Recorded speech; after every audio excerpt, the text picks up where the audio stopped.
ลกรรมไม่ควรกระทำกรรมที่ผิดติดตัวทำบาปโหดร้ายมันไม่ใช่เรื่องยิ้มหัวผลลัพธ์น่ากลัวน่ากลัวอำนาจกรรม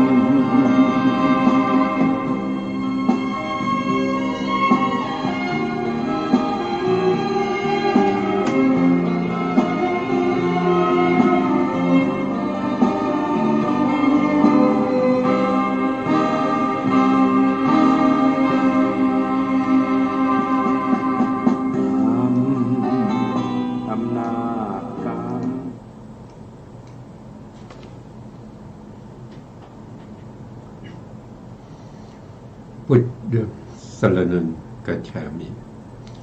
ธัมมังสรณังกัจฉามิ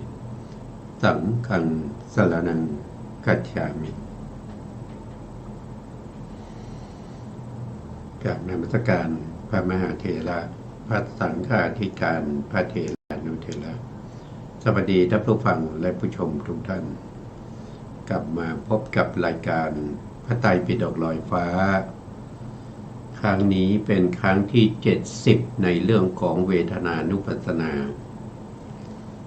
ซึ่งเวทนานุปัสสนาเป็นส่วนหนึ่งในสติปัฏฐานที่พระพุทธองค์ได้แสดงไว้ซึ่งเป็นประเภทธรรมที่เป็นโพธิปักขียธรรมคือธรรมที่เป็นฝักใฝ่แห่งมรรคญาณซึ่งผู้ที่ปฏิบัติในทางพระพุทธศาสนาสามารถที่จะเข้าถึงความบริสุทธิ์ของสัตว์ทั้งหลายก็คือสิ้นอนุสัยกิเลสทั้งหลายอกุศลและจิตทั้งหลายก็จะสิ้นไปด้วยการปฏิบัติในสติปัฏฐาน4นะครับมีกายานุปัสสนาสติปัฏฐานเวทนานุปัสสนาสติปัฏฐานจิตานุปัสสนาสติปัฏฐานแล้วก็ธรรมานุปัสสนาสติปัฏฐานบางท่านก็สงสัยว่าสติปัฏฐานเนี่ยเป็นการได้ยินว่าเป็นการกำหนดรอบรู้ในเรื่องของขันธ์ห้าแล้วสัญญาขันธ์กับสังขารขันธ์นั้นมันอยู่ตรงไหนผมพอที่จะรู้ว่ากายานุปัสสนาสติปัฏฐานนี้เป็นรูปขันธ์เวทนานุปัสสนาสติปัฏฐานนี้เป็นเวทนาขันธ์แล้วก็จิตตานุปัสสนาสติปัฏฐานนั้นเป็นวิญญาณขันธ์ส่วนสัญญาขันธ์แล้วก็สังขารขันธ์มันอยู่ตรงไหนนะครับท่านก็บอกว่านะครับไม่ต้องไปสงสัยนะครับเขาใช้ชื่อว่าธรรมานุปัสสนาสติปัฏฐานเพราะธรรมานุปัสสนาสติปัฏฐานก็คือถ้าว่าโดยขันธ์ก็คือได้แก่สัญญาขันธ์แล้วก็สังขารขันธ์นะครับก็ครบขันธ์ห้าพอดีนะครับเพราะการปฏิบัติในทางพระพุทธศาสนานี้ต้องรู้เรื่องของขันธ์ขันธ์ห้าขันธ์ห้ารู้ว่าขันธ์ห้ามันคือนามและรูปนะครับสามารถที่จะสงเคราะห์ขันธ์ห้าไปเป็นรูปขันธ์เวทนาขันธ์สัญญาขันธ์สังขารขันธ์ได้ซึ่งการแยกแยะการจำแนกอย่างนี้ก็เป็นการทำลายเสียซึ่งเขาเรียกว่าเป็นค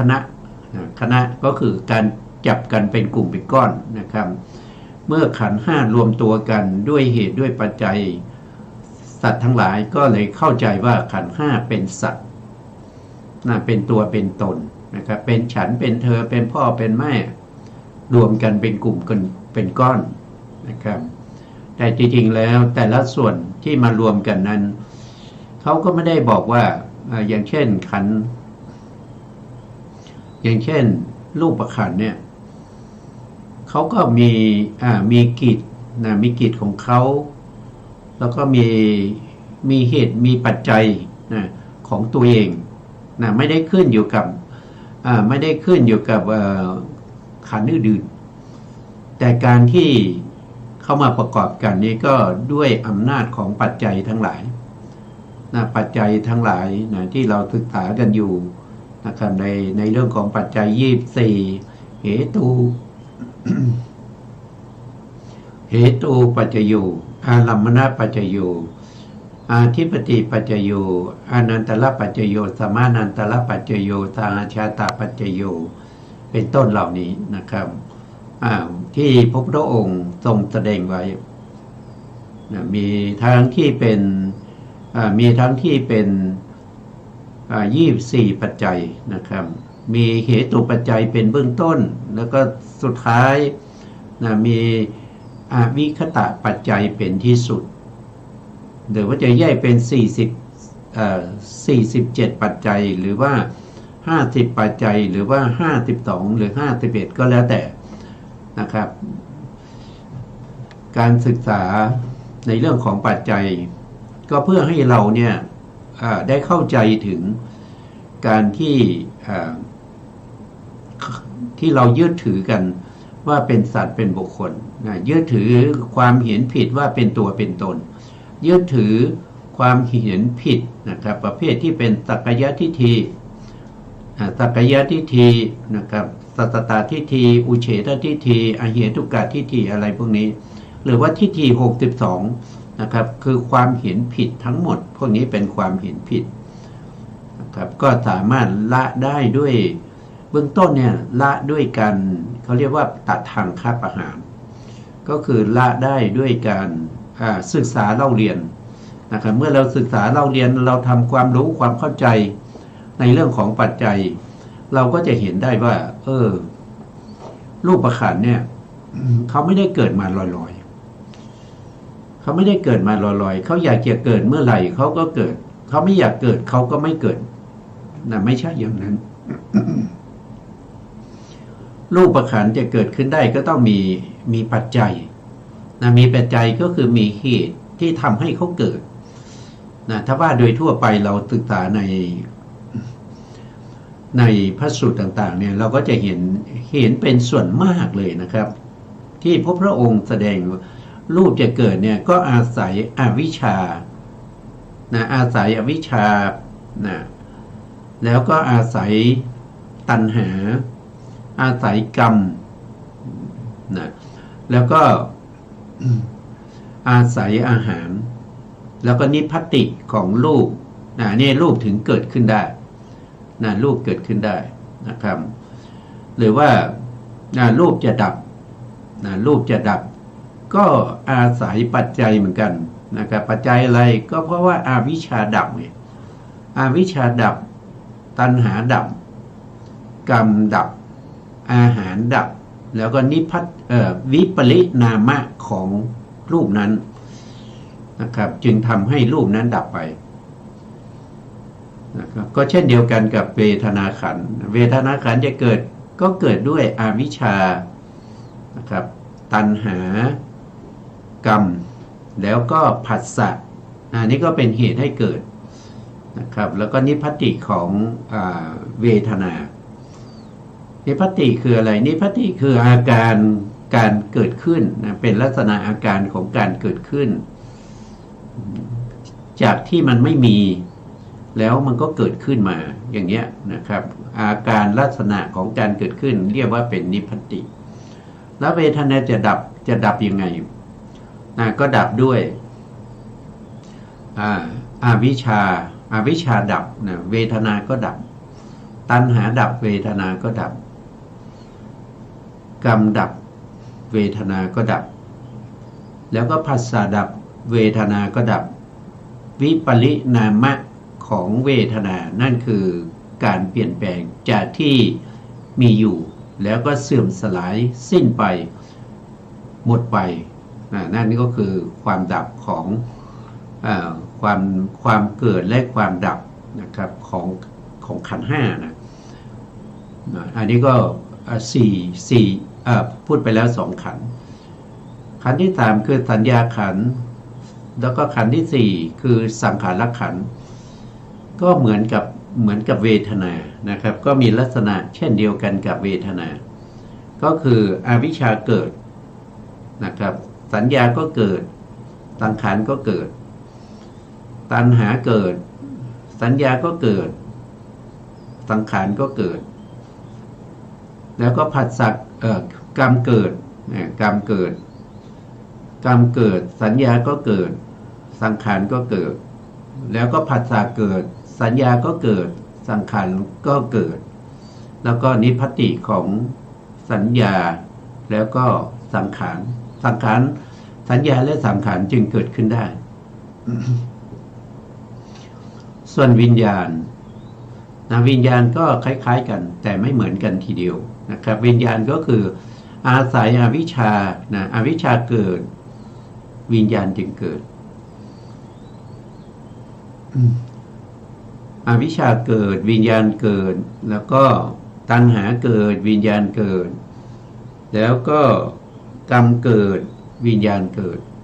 แล้วก็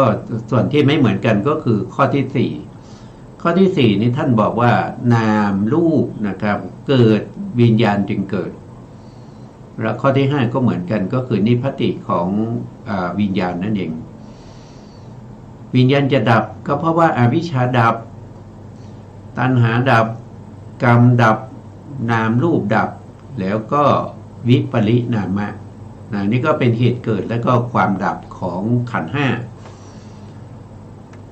ขันธ์ห้าแต่ละขันธ์เนี่ยจะเกิดด้วยเหตุห้าอย่างเกิดด้วยเหตุห้าอย่างห้าเหตุห้าอย่างต่อหนึ่งขันธ์มีห้าขันธ์ก็มีทั้งหมด25นะครับ25เหตุนั้นเป็นเหตุให้เกิดขันธ์ห้าแล้วถ้าขันธ์ห้าจะดับก็มี25นะครับที่เป็นเหตุให้ขันธ์ห้าดับนะครับรวมเหตุเกิดแล้วก็ความดับของขันธ์ห้าก็เท่ากับ50ก็เท่ากับ50อันนี้ก็เป็นเหตุเป็นไปของขันธ์นะครับของขันธ์ทำไมเราต้องพูดในเรื่องของขันธ์นะครับก็เพราะว่าเรายึดถือเรายึดถือกันมากในเรื่องของขันธ์ห้านะครับเรายึดถือกันมากสัตว์ทั้งหลายยึดถือขันธ์ห้านะครับยึดถือขันธ์ห้าว่าเป็นเราเป็นของเราเป็นตัวเป็นตนของเรานะครับเป็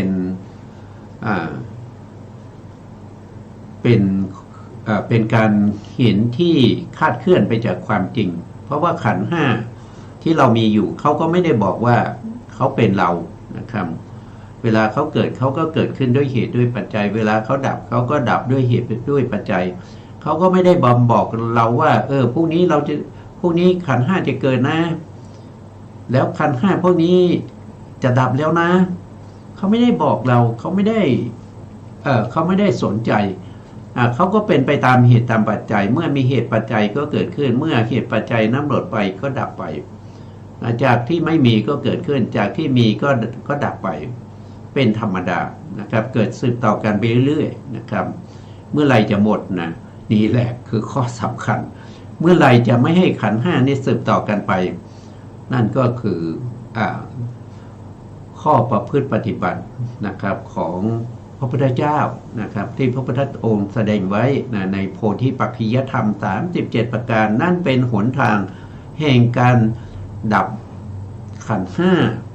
ไม่ให้มีการสืบต่อกันไปอีกถ้าไม่ปฏิบัติตาม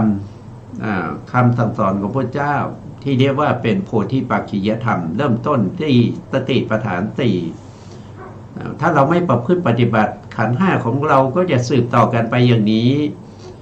ไม่มีที่สิ้นสุดนะครับแล้วก็สืบต่อกันมาตั้งแต่เมื่อไหร่ก็ไม่รู้ยาวนานเหลือเกินมาตั้งแต่อเนกชาติมันก็ยังสืบต่อกันไปนะครับจะไปสิ้นสุดที่ไหนก็ไม่รู้นะความเกิดขึ้นของขันธ์ห้ามันเป็นทุกข์นะมันเป็นทุกข์ความเกิดบ่อยๆมันเป็นทุกข์ความเกิดก็เป็นทุกข์ เกิดมาแล้วก็ต้องแก่นะครับเพราะความแก่ก็เป็นทุกข์ความอาพาธความเจ็บไข้ได้ป่วยก็เป็นทุกข์แล้วก็มรณะก็ความตายก็เป็นทุกข์โศกะคือความเศร้าโศกโศกะปริเทวทุกขโทมนัสและอุปายาสะความคับแขนใจทั้งหมดทั้งมวลนี้ก็เป็นแต่ความทุกข์นะครับความประสบกับสิ่งที่เราไม่ปรารถนานะครับเราไม่อยากได้แต่เราไปได้สิ่งที่เราไม่ต้องการนะครับเราอยากจะได้แต่มันไม่ได้นี่มันก็เป็นทุกข์ใช่ไหมครับต้องสูญเสียสิ่งที่เป็นที่รักที่พอใจของเราไปก็เป็นทุกข์นะครับปรารถนาสิ่งใดแล้วไม่ได้สิ่งนั้นนั่นก็เป็นทุกข์ว่าโดยย่ออุปทานขันธ์ห้าเป็นตัวทุกข์นั่นก็สรุปลงมาที่ขันธ์ห้าอีกแล้วเราเข้าไปยึดถือรูปว่าเป็นเราเป็นของเราเป็นอัตตาของเรานะครับเราไปยึดถือเวทนาว่าเป็นเราเป็นของเราเป็นอัตตาของเรายึดถือสัญญาว่าเป็นเราเป็นของเราเป็นอัตตาของเรายึดถือสังขารว่าเป็นเราเป็นของเราเป็นอัตตาของเรายึดถือวิญญาณว่าเป็นของเราเราเป็นนั่นเราเป็นนี่นะครับมันก็เลยเป็นความทุกข์ว่าโดยย่ออุปทานขันธ์ห้าเป็นตัวทุกข์อุปทานขันธ์ห้าก็ได้แก่รูปูปานขันโธก็คือยึดมั่นในรูปไงยึดมั่นในรูปว่าเป็นของเราเป็นของเราเราเป็นรูปเป็นของเรารูปเป็นอัตตาของเราก็เกิดเป็นทุกข์เวทนูปาทานขันโธก็ยึดมั่นในเวทนาสัญญูปาทานขันโธก็ยึดมั่นในสัญญาสังขารูปาทานขันโธก็ยึดมั่นในสังขารวิญญาณูปาทานขันโธก็ไปยึดมั่นในวิญญาณความทุกข์ทั้งหลายเกิดขึ้นเพราะเราไปยึดขันธ์ห้าว่าเป็นเราเป็นของเราเป็นอัตตาของเรานี้แหละมันจึงเป็นทุกข์เพราะฉะนั้นพระพุทธองค์จึงสั่งสอนเวนยสัตว์ทั้งหลายผู้ที่ปรารถนาจะหลุดพ้นจากความทุกข์เหล่านี้เริ่มต้นที่สติปัฏฐานสี่นะครับเพื่อไต่เต้าไปจนถึงมรรคอริยมรรคมีองค์8นะครับเริ่มต้นสติปัฏฐานสี่ไปสิ้นสุดที่อริยมรรคมีองค์8เราก็ศึกษาอยู่เรื่อยๆนะครับถึงแม้ว่าเรายังไม่เข้าถึงความหลุดพ้นตรงนั้นเพราะอะไรก็เพราะว่าเราในอดีตชาติเราไม่เคยทำบุญเราไม่เคยศึกษาอย่างนี้มาก่อนเราไม่เคยเข้าใจไม่เคยรู้นะครับเราก็ตั้งจิตตั้งใจว่าตั้งแต่ภพนี้เป็นต้นไปเราก็จะศึกษาพระธรรมคำสั่งสอนของพระพุทธเจ้าไปจนกว่าเราจะหลุดพ้นจากการต้องมาเกิดต้องมาเกิดใน31ภูมิไม่ว่าจะเกิดในอบายภูมิ4หรือว่าจะมาเกิดเป็นมนุษย์เกิดเป็นเทวดาเกิดเป็นรูปภพ16ชั้นเกิดเป็นอรูปภพอีก4ชั้นทั้งหมดทั้งมวลนั้นมันเป็นทุกข์ไม่มีที่ไหนที่เป็นสุขบางคนก็โต้แย้งว่าไม่สุขได้ยังไงเนี่ยผมเมื่อคืนนี้ผมไปเที่ยวนะผมไปเที่ยวสนุกสนานเจอเพื่อนเจอฝูงร้องรำทำเพลงกินเหล้านะดื่มสุราสนุกจังเลยนะสนุกจังเลยสนุกแทบตายอันนั้นมันเป็นความสุขเล็กน้อยนะชั่วครั้งชั่วคราวมันไม่ได้มีตลอดคุณจะสุขอย่างนั้นตลอดไปได้ไหมมันไม่ได้นะมันไม่ได้ความสุขอย่างนั้นมันเป็นความสุขเล็กน้อยนะครับท่านบอกว่านะครับท่านบอกว่าอาจารย์ท่านทั้งหลายนะครับท่านบอกว่า เหมือนกับการที่เอาน้ำผึ้งนะครับ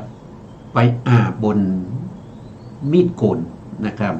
ใบมีดโกนที่คมๆนะครับอาบด้วยน้ำผึ้งแล้วเราก็เลียกินน้ำผึ้งนั้นนะครับอันนี้คือความสุขนะครับเพราะฉะนั้นเมื่อเราเลียกินน้ำผึ้งนั้นนะครับลิ้นเราก็จะถูกมีดโกนนั้นบาดนะครับ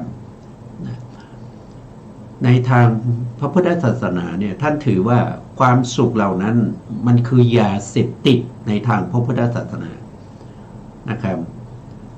ความสุขที่เราได้เกิดมามีรูปมีหน้าตาที่ดีมีผิวพรรณที่ดีมาด้วยบุญอันนั้นมันเป็นความสุขมันเป็นความสุขที่เป็นเหมือนกับเราเสพยาบ้านะครับเราเสพยาบ้าเรามีความสุขเลยใช่ไหมครับเราเสพยาบ้ามีความสุขมันก็เหมือนกับที่เรามีขันไงเรามีขันเรามีความสุขนะยาบ้ามีโทษไหมมีโทษมีโทษให้ปัจจุบันก็มีโทษอยู่แล้วนะครับแล้วมันยังให้ผลเป็นความทุกข์นะครับเสพมากๆก็จะถูกจับติดตารางนะครับหรือว่าตายแล้วก็ไปในอบายนะครับนั่นก็เป็นความทุกข์ที่จะปรากฏในภพต่อไปนะทั้งหมดทั้งมวลนั้นมันเป็นทุกข์นะครับต้องเห็นว่ามันเป็นทุกข์ต้องเห็นว่ามันไม่ใช่เรามันไม่ใช่ตัวตนของเรามันไม่ใช่อัตตาของเรามันไม่ใช่เรานะครับเมื่อไหร่ที่เรายังเห็นรูปว่าเป็นเราเป็นของเราเป็นอัตตาของเราเมื่อนั้นเราก็ไม่พ้นจากทุกข์นี้ยังยึดมั่นเห็นความสุขนะครับยินดีติดใจในความสุขนั้นโดยมองไม่เห็นว่าอันนั้นมันคือยาเสพติดในคำสอนของพระพุทธเจ้านะก็จะติดไปอย่างนี้ไม่รู้ว่าจะไปสิ้นสุดที่ไหนนะครับนะซึ่งครั้งที่แล้วนะครับเราก็ได้พูดถึงเรื่องของปัจจัยนะครับเรื่องของปัจจัยนั้นเป็นเรื่องสำคัญนะครับเรื่องสำคัญถ้าเราข้ามพ้นปัจจัยตรงนี้ไปไม่ได้เราอย่าพึ่งไปเห็นพระไตรลักษณ์เลยถ้าเรายังไม่รู้จักปัจจัยนะครับถ้าเรายังไม่เห็นซึ้งถึงเรื่องของปัจจัยที่ทำให้รูปนามขันธ์ห้าเกิดขึ้นเราอย่าพึ่งไปเห็นความเป็นอนิจจังทุกขังอนัตตาเพราะการที่ไปเห็นอย่างนั้นมันไม่ได้ก่อให้เกิดประโยชน์อะไรนะเพราะเบื้องต้นเรายังไม่ได้นะครับเบื้องต้นก็คือปัจจยปริคหายานเรายังไม่สามารถที่จะเข้าถึงได้นามรูปปริเฉทญาณเราก็ยังเข้าไม่ถึง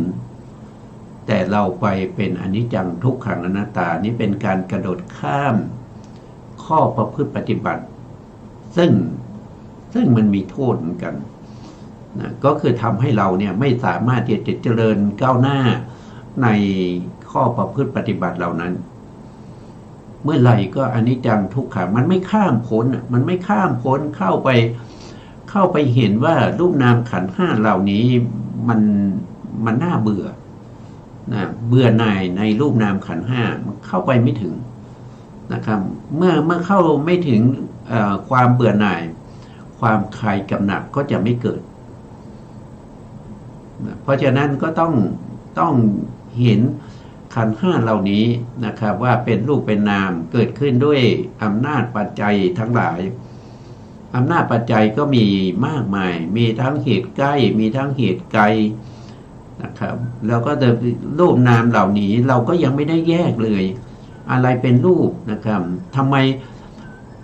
มรูปขันธ์ทำไมจึงได้ชื่อว่ารูปขันธ์อย่างเงี้ยเราก็ยังไม่รู้เลยว่าที่พระองค์เนี่ยรูปขันธ์เนี่ยด้วยเหตุประการเท่าไหร่ถึงเรียกว่ารูปขันธ์อย่างเงี้ยเราก็ยังไม่ได้รู้เข้าใจเลยแต่เราไปแล้วอนิจจังทุกขังอนัตตาไปเห็นแล้วสุญญตาคือความสูญเหล่านี้มันเป็นมัน มันไม่สามารถทำให้เราข้ามพ้นไปได้นะครับเพราะเบื้องต้นเราไม่ได้นะครับ เราก็ไปพยายามที่จะไปโผล่ตรงกลางๆนะมันเป็นไปไม่ได้นะครับเราก็พูดถึงเรื่องของปัจจัยอยู่นะครับเราทำไม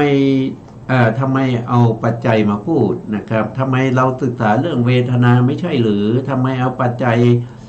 24หรือ47เนี่ยมาพูดให้เสียเวลาทำไมไม่พูดเรื่องของเวทนาโดยตรงเลยนะคือมันเกี่ยวข้องกันนะครับ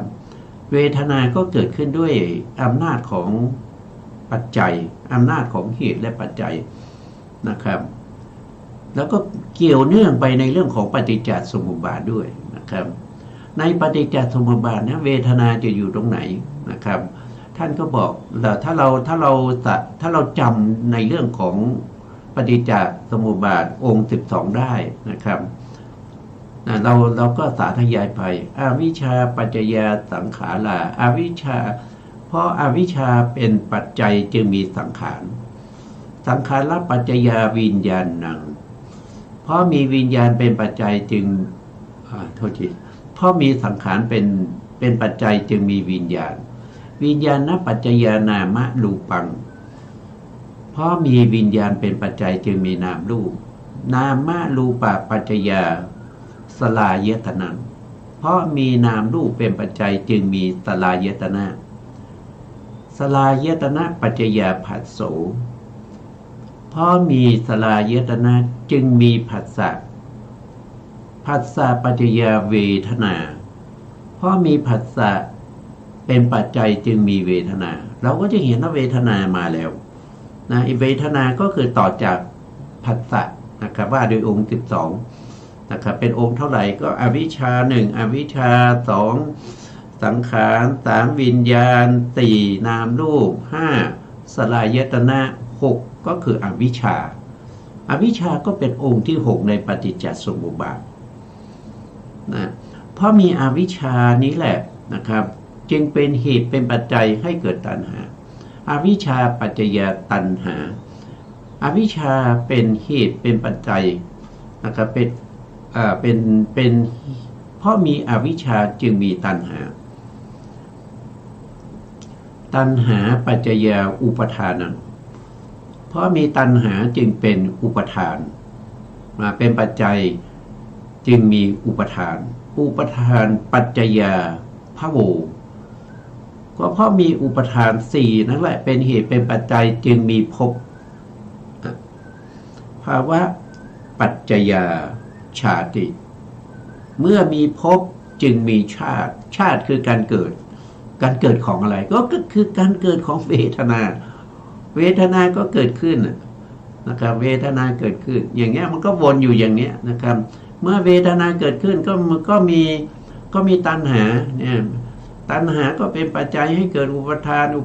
ก็เป็นปัจจัยให้เกิดภพก็เป็นปัจจัยให้เกิดชาติก็คือการเกิดของอะไรก็คือเวทนาเกิดอีกแล้วเนี่ยมันก็หมุนเวียนกันอยู่อย่างนี้ไม่มีที่สิ้นสุดนะครับเราจริงจะต้องศึกษาคำสั่งสอนของผู้รู้นะครับผู้รู้ที่เขา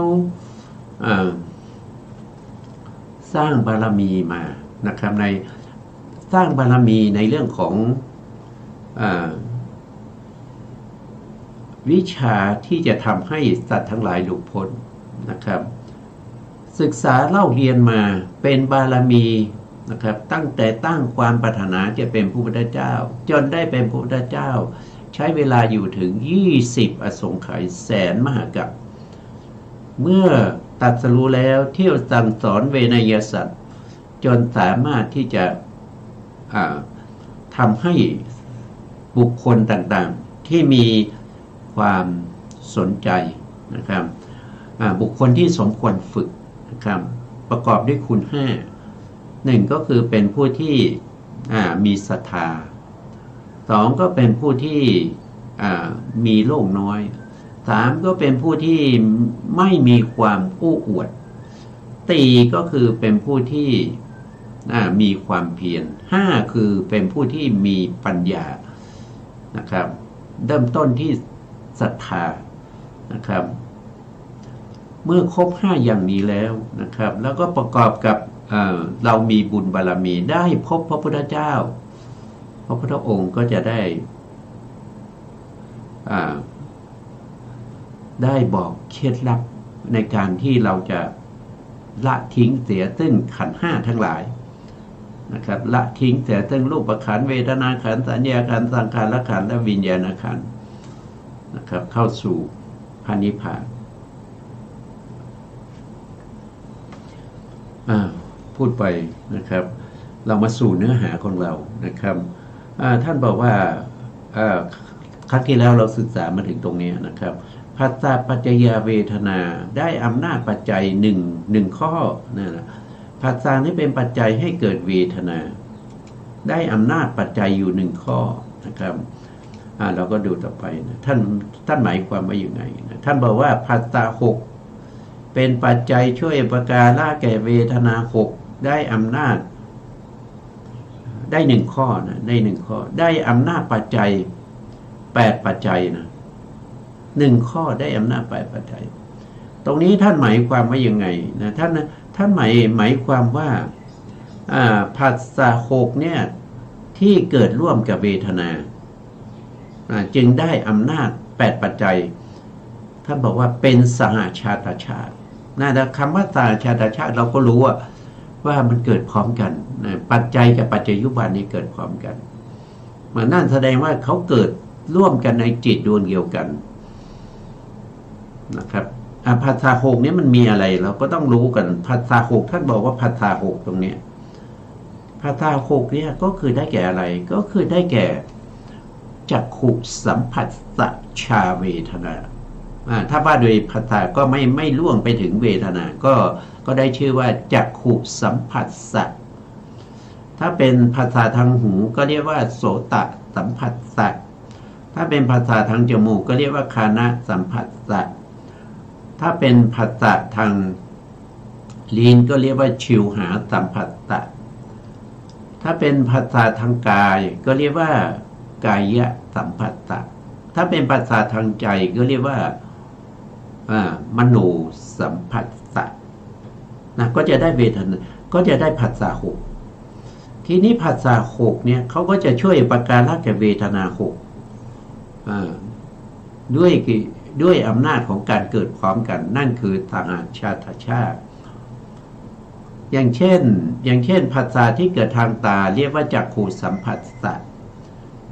เพราะฉะนั้นจักขุสัมผัสสะนี้เป็นปัจจัยให้เกิดเวทนาเวทนานั้นก็จะชื่อว่าจักขุสัมผัสสะชาเวทนานะครับถ้าผัสสะทางหูช่วยอุปการะแก่เวทนาทางหูนะครับคือเขาเกิดพร้อมกันเขาต้องเกิดที่เดียวกันใช่ไหมครับเขาต้องเกิดที่เดียวกันจะเอาจักขุสัมผัสสะมาช่วยอุปการะแก่โสตสัมผัสสะชาเวทนาอย่างนี้มันไม่มีนะมันไม่มีลักษณะแบบนี้มันไม่มีนะนี่อันนี้ถ้ามีก็น่าจะเข้าใจผิดนะสำคัญผิดนะเป็นมิจฉาทิฏฐิมันไม่มีนะครับมันก็จะเป็นคู่กันนะครับก็จะมีอยู่6คู่ด้วยกัน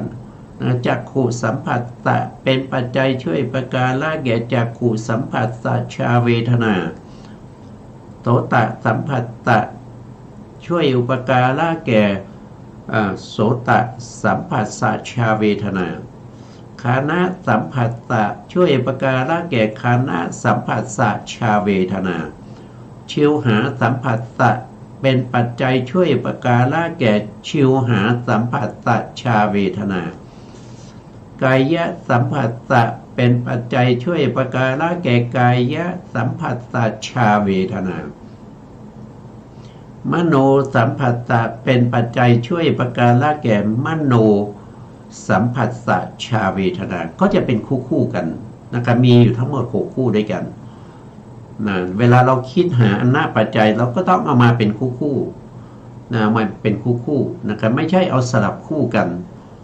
นะครับเอามั่วเลยไม่ได้นะครับ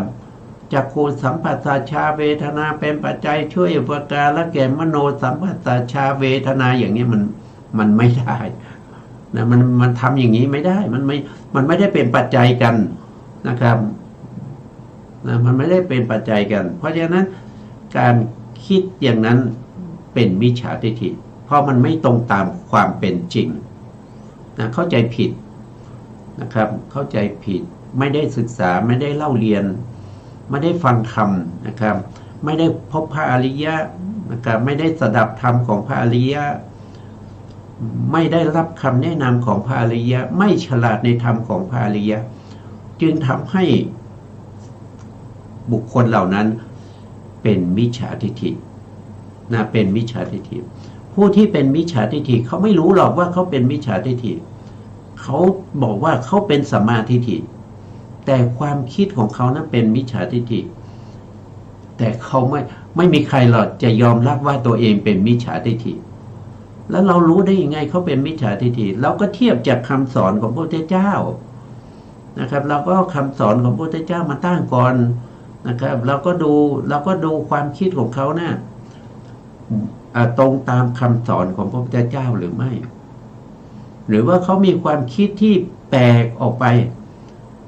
แล้วแปลกออกไปนะมีเหตุมีผลในคำสอนพระพุทธเจ้าไหมขัดกับคำสอนของพระพุทธองค์หรือเปล่านั่นเราก็ต้องศึกษานะครับถ้าสิ่งไหนเราเทียบเคียงแล้วมันไม่ถูกมันไม่เป็นไปตามคำสอนมันไม่เป็นเหตุเป็นผลมันขัดแย้งกับพระไตรปิฎกโดยสิ้นเชิงอย่างนี้เราจะเก็บไว้ทำไมเรายังจะยึดถือเอาความเห็นผิดนั้นเอาไว้ทำไมเราไม่เปลี่ยนทำไมเราไม่ทำให้มันเป็นความเห็นที่ถูกต้องอันนี้ก็มีหลายคนหลายท่านนะครับที่รู้จักกันนะครับก็มีความเห็นที่มันผิดเพี้ยนไปจากคำสอนพระพุทธเจ้าแต่เขาก็ไม่ยอมเปลี่ยนเขาก็ยังยึดถือความเห็นผิดของเขาเห็นว่าสิ่งที่เขาเห็นผิดนะเขาเห็นถูกนะครับเขาบอกว่าสิ่งที่เขาเห็นผิดนะมันถูกต้องนะครับที่เราเห็นถูกนั้นมันผิดนะเขาก็ยังว่าอย่างนี้นะครับอันนั้นก็เล่าสู่กันฟังนะครับเมื่อเราเข้าใจเรื่องของภาษานะครับภาษากับเวทนาท่านพูดว่าภาษา6นะครับช่วยประการะแก่เวทนา6อย่างเงี้ยแล้วก็เราก็รู้ว่ามันเป็นต่างชาติเพราะมันข้ามคู่กันไม่ได้นะครับเพราะฉะนั้นในต่างชาติที่เกิดขึ้นนะครับอย่างเช่นจักขุสัมผัสสชาเวทนาเนี่ยเขาเกิดตรงไหนนะครับเราก็มาดูนะครับอย่างวิถีนี้นะวิถีคือหมายความว่าชีวิตของเราเป็นอยู่นะครับทุกวันนี้เนี่ยมันเป็นขึ้นอยู่กับวิถีจิตนะครับวิถีจิตที่แต่ละดวงที่เกิดขึ้นมาแล้วก็ดับไปแล้วก็มีดวงใหม่เกิดต่อกันโดยไม่มีระหว่างขั้นติดต่อกันไปนะสืบกันไปเป็นเส้นเป็นสายอย่างนี้ตั้งแต่อเนกชาติมาจนถึงปัจจุบันนี้แล้วก็ตั้งแต่ปัจจุบันนี้จะยังสืบต่อกันไปในอนาคตไม่รู้ว่าจะไปสิ้นสุดที่ไหนนะมันเป็นอยู่อย่างเนี้ยเกิดดับไปอย่างเงี้ยนะอันนี้เรียกว่าเป็นวิถีจิตนะครับรู้ถึงจิตนี่เป็นวิถีจิตแล้วมันก็ยังมีวิถีรูปด้วยส่วนวิถีรูปนั้นจะยากกว่าวิถีจิตเพราะวิถีรูปเนี่ยเกิดสลับซับซ้อนกันมากนะครับไม่ได้เกิดสืบเนื่องต่อกันแต่มันจะซ้อนกันไปเพราะว่ารูปนั้นมีอายุยาวกว่าจิตนะครับรูปหนึ่งเนี่ยมีอายุถ้าเทียบกับจิตแล้วเนี่ยมีอายุมากกว่าก็คือมีอายุเท่ากับจิต17ดวงจิตที่เกิดดับไป17ดวงรูปถึงเกิด1รูปแล้วก็ดับไปแต่รูปนั้นมีอายุ10เท่ากับ17แต่มันไม่ได้มีรูปใหม่ที่จะไปเกิดตรงที่รูปนั้นดับคือมันจะเกิดพอรูปเกิดขึ้น1รูปยังไม่ทันดับเลยรูปใหม่ก็เกิดขึ้นอีกรูปที่2ยังไม่ทันดับรูปที่3ก็เกิดขึ้น มากมายนะรูปเนี่ยมันจะซ้อนกันอยู่มากมายนะเพราะฉะนั้นเรื่องวิถีรูปนี่ก็จะยากกว่านะครับจะยากกว่าศึกษาคือเราต้องเข้าใจในเรื่องของความเกิดและความดับเราจะศึกษาได้นะครับศึกษาได้ถึงจะยากก็ศึกษาได้คำสั่งสอนของพระเจ้าไม่มีตรงไหนที่ศึกษาไม่ได้ถ้าศึกษาไม่ได้เนี่ยพระพุทธเจ้าไม่ประทานให้เราหรอกถ้าเราสามารถศึกษาได้แล้วก็ทำความเข้าใจได้สามารถจะนำพาเราให้ไปหลุดพ้นนะครับเข้าถึงมรรคผลนิพพานได้พระพุทธองค์จึงสั่งสอนนะครับธรรมที่พระพุทธองค์ได้ตรัสรู้มีมากมายเหมือนกับใบไม้ในป่านี้นะครับแต่ธรรมที่พระพุทธองค์นำมาสั่งสอนก็เท่ากับใบไม้ที่อยู่ในมือของพระพุทธองค์นะคือธรรมที่ตรัสรู้มันมีมากมายเหลือเกินแต่ธรรมที่นำมาสั่งสอนพวกเราก็เลือกมาเฉพาะสิ่งที่มันเป็นประโยชน์สามารถที่จะให้เราหลุดพ้นจากวงจรวัฏสงสารนี้ได้นะครับของพระพุทธเจ้าโคตมะที่แสดงไว้ก็มีถึง 84,000 พระธรรมขันธ์นะครับรวมทั้งปกิณกะที่เป็นอรรถกถาที่พระพุทธองค์ได้แสดงหรือว่าพระอริยสงฆ์ที่ท่านได้แสดงทั้งหมดทั้งมวลนั้นสามารถนำสัตว์ทั้งหลายให้หลุดพ้นไปจากวัฏสงสารนี้ได้นะครับทีนี้เราก็มาดูวิถีจิตต่อนะครับวิถีจิตเนี่ยตรงที่เป็นผัสสะเนี่ยก็มันเกิดตรงนี้นะเกิดร่วมกับจิตดวงนี้แล้วก็เวทนาที่ท่านพูดถึงก็คือเวทนาที่มันเกิดร่วมกับจิตดวงนี้เหมือนกันหนึ่งเพราะว่าจิตดวงหนึ่งเวลาที่เกิดขึ้นเนี่ยมีเจตสิกประกอบอย่างน้อย7 ดวงนะ7 ดวงนั้นก็คือเขาเรียกว่าเป็นสัพพจิตตสาธารณเจตสิก7นะครับก็จะมี1คือผัสสะ2เวทนา3สัญญา4สังขารนะ4คือสัญญานะครับสัญญา5คือสังขาร6คือมนสิการ7คือชีวิตินทรีย์เจตสิก7 ดวงนี้จะเกิดขึ้นพร้อมกับจักขุวิญญาณเกิดขึ้นพร้อมกับโสตวิญญาณเกิดขึ้นพร้อมกับฆานาวิญญาณเกิดขึ้นพร้อมกับชิวหาวิญญาณเกิดขึ้นพร้อมกันกับกายวิญญาณอันนี้คือทวาร5นะวิถีที่ถ้าเราพูดถึงตรงนี้ก็เป็นเขาเรียกว่าเป็นปัญจทวารวิถีก็คือวิถีที่เกิดในทางในปัญจก็คือปัญจนี่คือ5นะครับก็คือทวาร5ตาหู1ตา2หู3จมูก4ลิ้น5กายแล้วอันที่6เนี่ยเขาเรียกว่าเป็นผัสสะแล้วก็เป็นเวทนาที่เกิดทางใจนะครับอันนั้นเรายังไม่พูดถึงเพราะฉะนั้นเวทนากับผัสสะนะครับหรือเรียกว่าผัสสะที่เกิดทางตานะครับตาก็เกิดตรงนี้จักขุก็จักขุวิญญาณเกิดตรงนี้เพราะฉะนั้นผัสสะที่เกิดร่วมกับจักขุวิญญาณก็เรียกว่าจักขุสัมผัสสะแล้วก็มีเวทนาเกิดร่วมด้วยตัวผัสสะนั้นเป็นปัจจัยให้เกิดเวทนาก็เรียกว่าเป็นจักขุสัมผัสสะชาเวทนาคือเขาเกิดร่วมกันในจิตดวงเดียวกันในจักขุวิญญาณนะครับวิธีนี้ทั้งหมดเหมือนเดิมนะครับการได้ยินเสียงก็เปลี่ยนเฉพาะตรงนี้ที่เดียวเปลี่ยนเป็นอะไรเปลี่ยนเป็นโสตวิญญาณเพราะฉะนั้นภาษาที่เกิดในโสตวิญญาณก็จะเป็นโสตสัมผัสสะโสตสัมผัสสะนั้นเป็นเหตุเป็นปัจจัยให้เกิดเวทนาก็เรียกว่า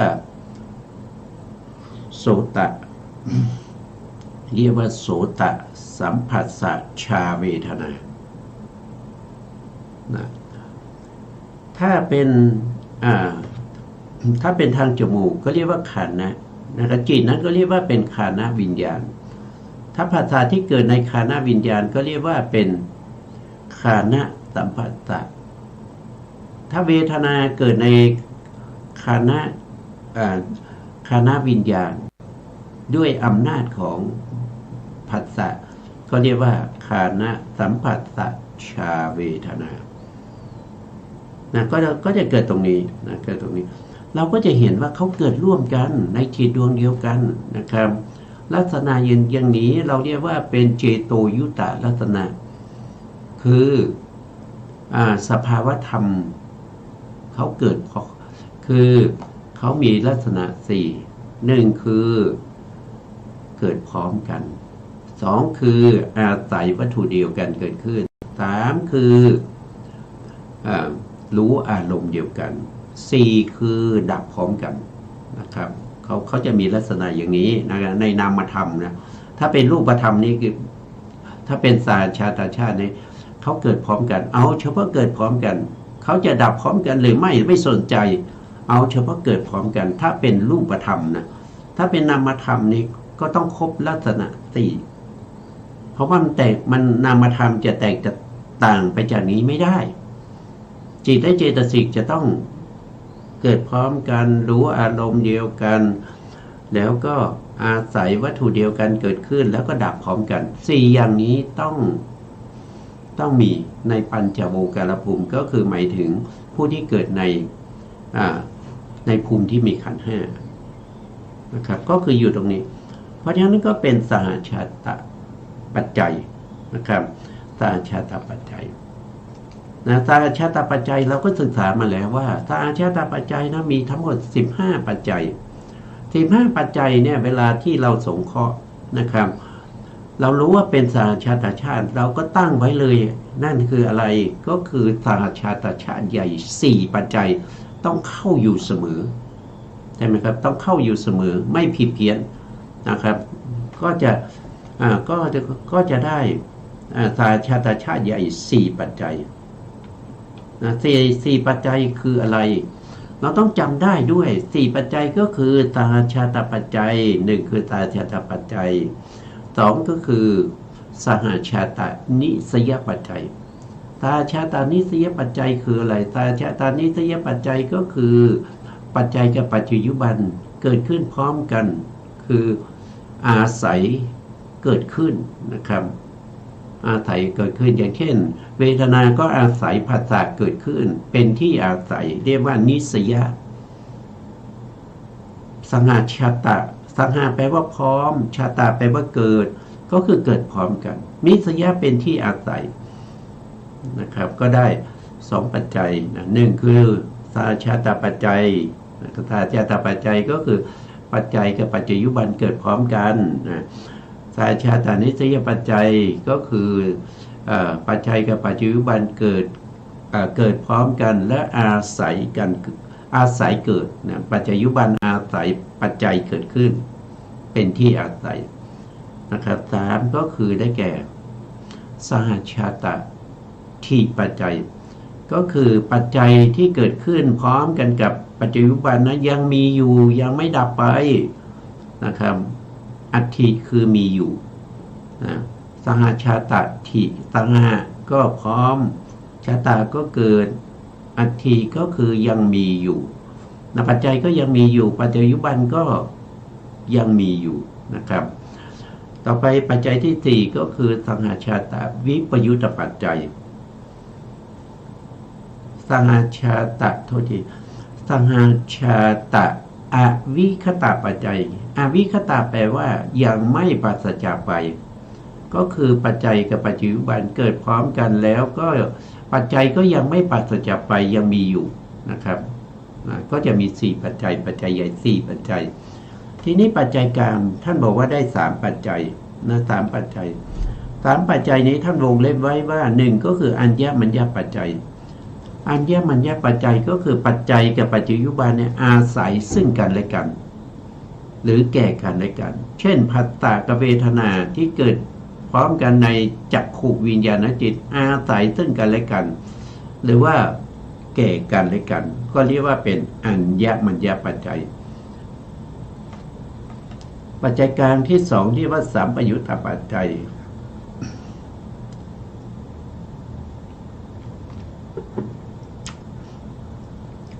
สัมปยุตตปัจจัยก็คือสั สัมปยุตเนี่ยแปลว่าประกอบกันนะสัมปยุตคือประกอบกันคือปัจจัยกับปัจจุบันเนี่ยประกอบกันทำไมประกอบกันเพราะว่าเขามีลักษณะสี่นะครับเจโตยุตตลักษณะนะครับก็คือประกอบเกิดพร้อมกันอาศัยวัตถุเดียวกันรู้อารมณ์เดียวกันแล้วดับพร้อมกันก็คือประกอบกันนะประกอบกันเรียกว่าสัมปยุตตปัจจัยอันนี้เป็นปัจจัยกลางที่สองต่อมาก็จะเป็นปัจจัยกลางที่สามเรียกว่าวิปากปัจจัยวิปากปัจจัยก็คือตัวปัจจัยนะเขาเป็นวิบากเขาเป็นวิบากนะครับทีนี้เราก็ดูนะครับอย่างเช่นจักขูวิญญาณเนี่ยจักขูวิญญาณเป็นอะไรมันเป็นวิบากมันไม่ใช่กุศลจักขูวิญญาณไม่ใช่กุศลจักขูวิญญาณไม่ใช่อกุศลจักขูวิญญาณไม่ใช่กิริยาแต่จักขูวิญญาณเป็นวิบากเป็นวิบากเป็นจิตที่เป็นวิบากทีนี้เจตสิกที่เป็นผัสสะเกิดร่วมกับจักขูวิญญาณมันก็เป็นวิบากไปด้วย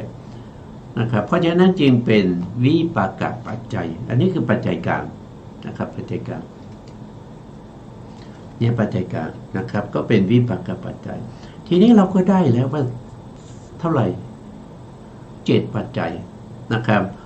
ก็มีปัจจัยใหญ่4ปัจจัยกลาง3นะครับเมื่อมีทั้งสัมปยุตนะครับแล้วก็มีอันนี้ไม่ถูกต้องแล้วนะถูกต้องมีอัญญมัญญปัจจัยสัมปยุตตปัจจัยวิปยุตตปัจจัยนะครับอันนี้เป็นปัจจัยกลาง3นะส่วนปัจจัยเล็กนะครับปัจจัยเล็กท่านก็บอกว่าได้1ปัจจัยคือนามะอาหารและปัจจัยเราก็ต้องดูว่าไอ้ตัวผัสสะเนี่ยนะผัสสะปัจจยาเนี่ยผัสสะเนี่ยมันเป็นปัจจัยทีนี้ผัสสะเนี่ยมันเป็นอะไรได้บ้างนะครับมันเป็นอะไร ในปัจจัยเล็กเนี่ยมันเป็นอะไรได้บ้างนะปัจจัยเล็กมีอยู่7ปัจจัยนะมีอะไรบ้างนะครับมีเหตุปัจจัยนะผัสสะเป็นเหตุไหมผัสสะเป็นโลภะโทสะโมหะหรือเปล่าหรือว่าเป็นอโลภะโทสะโมหะไหมไม่เป็นเพราะฉะนั้นเหตุปัจจัยไม่ได้เหตุที่ก็คืออาธิปติปัจจัยเพราะนั้นผัสสะนี่เป็นอธิปติเราก็รู้ว่ามีฉันทาธิปติเนี่ยไหมครับมีวิริยาธิปติมีจิตตาธิปติแล้วก็มีวีมังสาธิปติตัวผัสสะเนี่ยมันเป็นฉันทะไหมฉันทาธิปติไหมเป็นวิริยาธิปติไหมเป็นจิตตาธิปติไหมเป็นวิมังสาหรือเปล่าไม่เป็นก็ไม่ได้เห1ใช่ไหมที่2 3เหที่กังก็คือกรรมนะครับมันที่3คือกรรมแล้วผัสสะนี่เป็นกรรมไหมผัสสะไม่ใช่เจตนานะครับเจตนาเจตสิกถึงเป็นกรรมนี่เป็นผัสสะเพราะฉะนั้นก็ไม่สามารถเข้าได้นะครับกังแล้วก็ต่อไปเลยต่อไปอาหารนี่คืออาหารทีนี้อาหารเนี่ยมันมี4อย่างนะครับอาหารมี4อย่างมีกัปพลีกะลาหารนี่เป็นรูปอาหารอันนี้ก็ไม่เอานะครับไม่เอาเพราะว่าเรากำลังพูดถึงเรื่องของนามธรรมนะครับ2ก็คือผัสสะอาหาร3ก็คือ มโนสัญเจตนานี่เป็นเจตนา4ก็คือวิญญาณอาหารเราเอาเฉพาะ3อาหารที่เป็นนามเราก็จะเห็นว่าผัสสะเนี่ยเขาเป็นผัสสะอาหารได้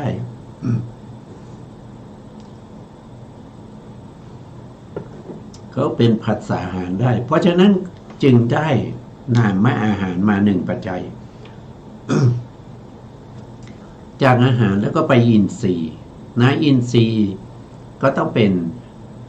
ชีวิตอินทรีย์เป็นมนินทรีย์เป็นสัทธาสัตตินทรีย์ใช่ไหมครับมีวิริยินทรีย์สัตตินทรีย์สมาธินทรีย์ปัญญินทรีย์เนี่ยมันไม่เข้าเลยภาษาเนี่ยมันไม่เข้าอินทรีย์ไม่เข้าอินทรีย์เลยเพราะฉะนั้นภาษาก็ไม่ได้เป็นอินทรีย์นะครับแล้วต่อไปภาษาก็ไม่ได้เป็นฌานไม่ได้เป็นมรรคนะครับก็ไม่ได้นะเพราะฉะนั้นได้1ปัจจัยคือนามอาหาร เพราะฉะนั้นผัสสะก็ได้อำนาจปัจจัยทั้งหมด8ปัจจัยนะครับก็จะมีปัจจัยใหญ่4ปัจจัยกลาง3แล้วก็ปัจจัยเล็กอีก1นะครับอันนี้ก็เราก็หาปัจจัยมาได้แล้วนะครับวิธีการหาก็หาแบบนี้นะครับหาแบบนี้หาไปเพื่ออะไรนะครับเพื่อให้รู้และเข้าใจในพระธรรมคำสั่งสอนของพระสัมมาสัมพุทธเจ้าเข้าใจไปทำอะไรก็เป็นมูลเป็นเบื้องบานในการที่จะบรรลุธรรมได้นะครับถ้าเราไม่รู้ไม่เข้าใจแล้วจะบรรลุอะไรนะครับเราจะเป็นโสดาบันประเภทไม่รู้เลยนะครับเพราะโสดาบันต้องรู้นะครับอันนี้ก็วันนี้เวลาเราก็หมดแล้วนะครับสุดท้ายนี้นะครับก็ขอกราบขอบคุณพระครูสมุทรวิศวะวรกิจโจผู้อำนวยการสถานีวิทยุเพื่อการศึกษาพระพุทธศาสนาและวัฒนธรรม FM 104.5 เมกะเฮิรตซ์วัดไฟหินจังหวัดเชียงใหม่และขอกราบขอบคุณพระครูปริยัติยานุตาขอบคุณท่านผู้ฟังและผู้ชมทุกท่านนะครับที่ให้เกียรติติดตามในรายการพระไตรปิฎกลอยฟ้าพบกันใหม่ในโอกาสต่อไปครับวันนี้ลาไปก่อนครับสวัสดีครับ